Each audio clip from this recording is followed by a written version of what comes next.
Hello guys, magandang araw po sa ating lahat.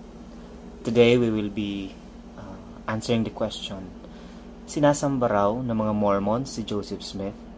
So, yun yung pag-uusapan natin ngayon.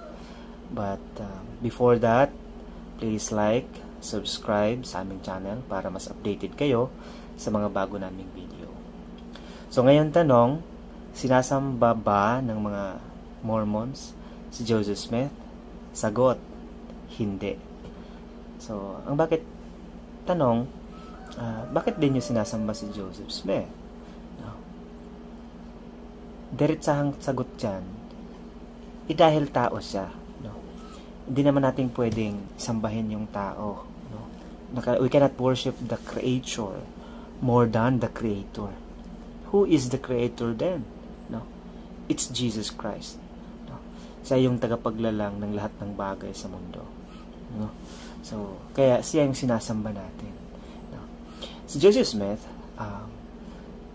siguro, ang ibig nilang sabihin, bakit binavalue natin or binavalue namin si Joseph Smith. No? So, we value Joseph Smith sapagkat naniniwala kami na he is a prophet of the restoration. Just like Moses, Joseph Smith is a prophet. Just like Abraham, Joseph Smith is a prophet.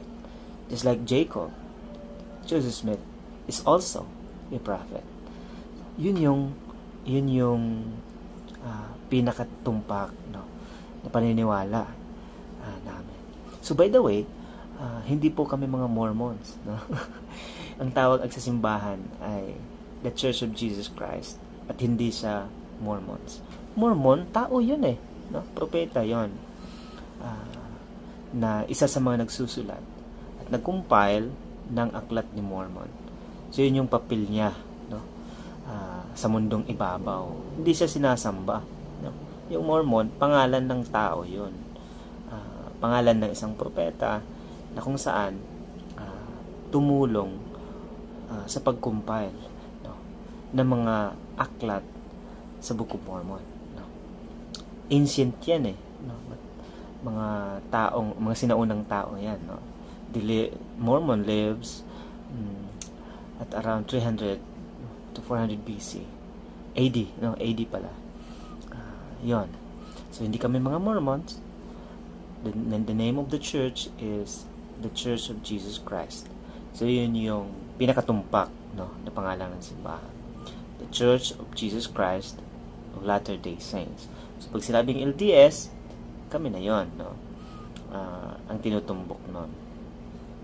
So kung hindi nyo sinasamba si Joseph Smith, inaano nyo siya? So yun yung tanong So ano ba siya? No? Si Joseph Smith, as a young boy in 1820, Joseph Smith wanted to know the truth, no? Noong 1820, si Joseph Smith gusto niyang malaman kung ano ang katotohanan, sapagkat yung tatay niya, saka yung nanay niya, saka yung mga relatives niya, magkakaiba-iba ang paniniwala. They belong to different religions at that time. So tanong niya, bakit nagkaganito, no? Bakit iba-iba ang paniniwala ng aking mga magulang, no? Ng aking mga relatives. Kung minsan nag-away-away, yung ibang mga members ng religions at that time, gamit ang Bible. No? Isa lang gamit nila. Pero nag-away-away sila. So yung tanong niya, alin kaya dito sa kanila yung totoo? No? So one day, nagbasa siya sa Bible. No? Particularly, sa James chapter 1 verse 5. Nakalagay doon kung sino ang nagkulang, kung sino sa inyo ang nagkukulang ng kaalaman, no, ay magtanong sa Diyos. No? If any of you lack wisdom, let him ask of God, that gave it to all men liberally, no, and it shall be given him. So ibig sabihin, no, kapag hindi na natin alam yung isang bagay, magtanong tayo, no? So, ang scripture na to, verse na to, ay tumatak sa isip niya. Kaya, tumatak at nagkaroon ng impact sa puso niya. Kaya ginawa niya yung sinabi ni Santiago, no, na magpunta at itanong sa Diyos kung ano ba yung totoo. Because at that time, medyo magulo, no, ang religion at that time. Yung iba nag-away, sabi ko nga, nag-away-away sila, no, sa Palmyra, New York. No. Di na niya maunawaan bakit nga ganito. No. So, nung nabasa niya yon, naisip niya na nararapat lang na magtanong siya at alamin kung ano yung katotohanan. So, ang ginawa ni Joseph, pumunta siya sa kakahuyan. No? At doon, nakita niya na mag-isa lang siya, nagsimula niyang ialay yung puso niya, damdamin niya, at nagsimulang magdasal. No? So, habang nagdarasal si Joseph, ito ang nangyari. No? Suddenly, a light shone above him, and Heavenly Father and Jesus Christ appeared to him. When Joseph asked which church he should join, the Savior told him to join none of the churches then in existence because they were teaching incorrect doctrines. So yun yung yun yung sinabi ni Jesus Christ mismo sa kanya. No. Sabi niya, kasi tanong niya kaagad yung Panginoon. No. Ano ba talagang totoo? No? Anong simbahan ang totoo? Sapagkat doon ako sasali. Parang yung ganun yung tanong niya. Sabi ni Jesus Christ sa kanya na he should join none of them. Huwag siyang sasali or aanib sa sino man sa kanila. For they were teaching incorrect doctrines. Sinabi niya, they are teaching the commandments of men, but they deny the power thereof. And then, through this experience, and many others that followed, the Lord chose Joseph to be his prophet and to restore the gospel of Jesus Christ and his church to the earth. So, doon nagsimula ang tinatawag nating restoration. Panunumbalik ng simbahan ni Jesucristo. Sapagkat ang simbahan ni Jesus Christ before na kanyang itinayo ay nawala. Nung sa time ng mga apostles, nung nawala lahat mga apostles, nawala din yung authority or priesthood na ginagamit upang magkaroon ng kaligtasan ng mga tao.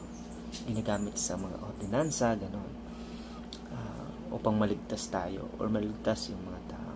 Nawala yon for many centuries. And then, as Joseph Smith proved his worthiness, he was given a divine mission as a prophet of God. Through him, the Lord accomplished a great and marvelous work that included bringing forth the Book of Mormon, restoring the priesthood, revealing precious gospel truths, organizing the true Church of Jesus Christ, and establishing temple work. On June 27, 1844, Joseph and his brother Hiram were killed in an attack by an armed mob. They sealed their testimonies with their blood. For a testimony of the gospel of the restored gospel of Jesus Christ to be complete, it must include a testimony of Joseph Smith's divine mission. The truthfulness of the Church of Jesus Christ of Latter-day Saints rests on the truthfulness of the first vision and the other revelations the Lord gave to the prophet Joseph. In the Doctrine and Covenants, we learn Joseph Smith, the prophet and seer of the Lord, has done more, save Jesus only for the salvation of men in this world than any other man that ever lived in it.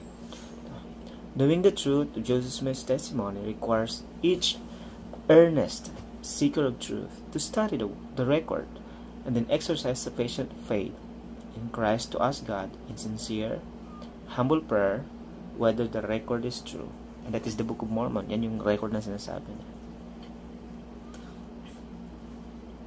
If the seeker asks with the real intent to act upon the answer revealed by the Holy Ghost, the truthfulness of Joseph Smith's vision will be manifest. In this way, every person can know that Joseph Smith spoke honestly when he declared, "I had seen a vision. I knew it, and I knew that God knew it, and I could not deny it." So, mga kaibigan, no, so yun yung buod lamang, no, ng totoong nangyari. No? So again, hindi natin sinasamba si Joseph Smith sapagkat tao siya. No? Kapag ka tao, hindi pwedeng sambahin. No?